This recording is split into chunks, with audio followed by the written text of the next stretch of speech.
Hello guys, welcome back to my channel. Today we're going to the Calamansi Farm and visiting our relatives as well. So yan, see you guys. I'm gonna tour you around. This is my mom right here and my relatives here, my lola, my cousins. So they are having a Calamansi party. Yan, and look at my son. Anak, pitasin mo yung mga malalaki lang ha. And the cousin. This is how it looks like under the calamansi trees. Like my plantation like that. Hi, Adona's here with me. We're going to get some calamansi. Ate, can you show them how to pick calamansi in the proper way? Okay. Let's find the calamansi where you can show them how to. And the two of us found some big, huge calamansi right here. And this one, ate, Oh my ate. gosh. Yeah, you show them how to pick properly. Wait.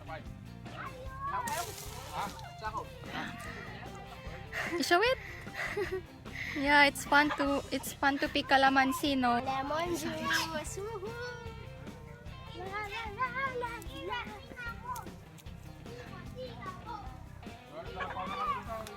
Calamansi.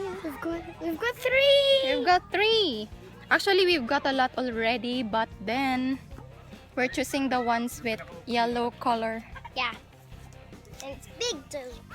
It's too hot, but it's fine. I think The it's only warm. tanning is worth it because after a while, we're gonna get a lot more from the owner. The owner is our relatives actually. So yan.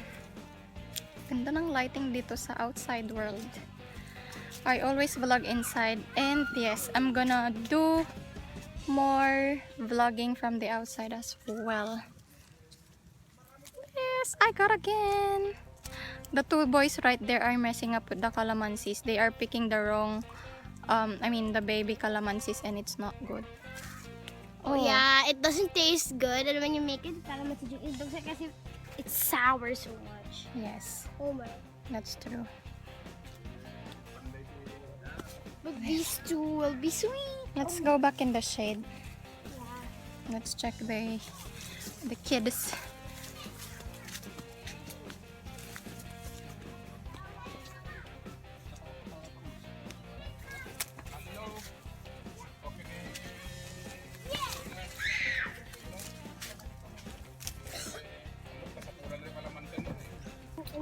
Look, there's a sack of papaya right here. It's perfect for tinola and the achara, or we call it pickled papaya.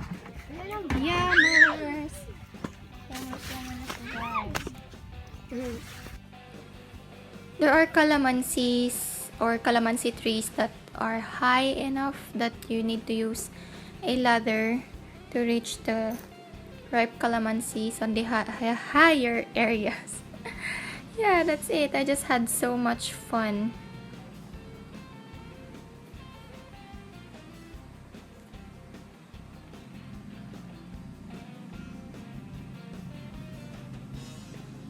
We have a friend right here.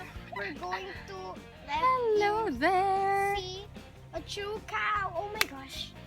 Is it your first time to see a cow? Yes. Oh. But you were not able to touch it. I think it's not friendly.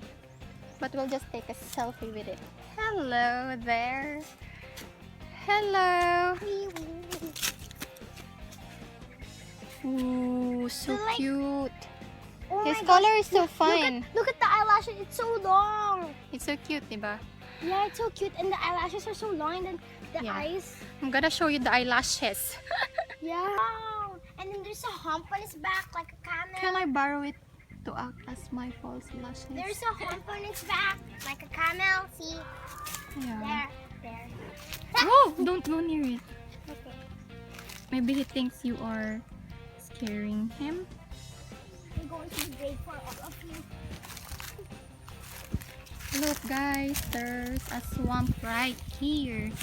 Batis in Tagalog, is it? Yes. May mga lumot siya. Ayan, yung mga yan.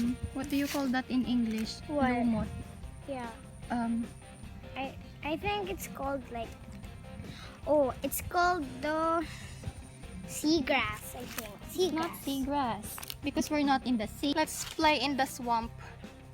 Oh my gosh, are you serious? Ooh, ooh, ooh, ooh. Yeah, so me too. Wow. I'm going to try it, but You have to remove your shoes. please.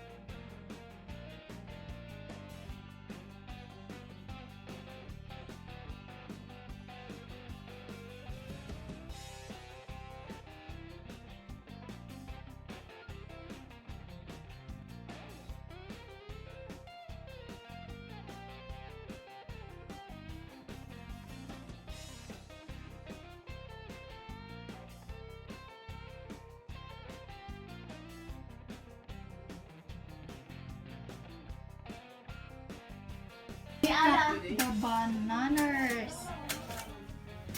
Anong tawag dyan sa banana na yun, ate? Ah? Tumok. Tumok? Tumok yung green lang siya, yung hindi na siya nagyayero. Yan, ganyan o, yellow. Awesome. Tested calamansi. Oh, I got my shoes. Ah. Ito yung tinatawag nilang betel nut and it's gonna be my first time to taste it. This is how they open.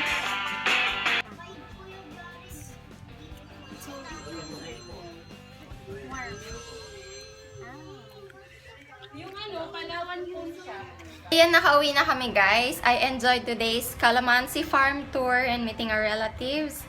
Then, yes, that's all for today. I'm gonna see you on my next videos. Bye!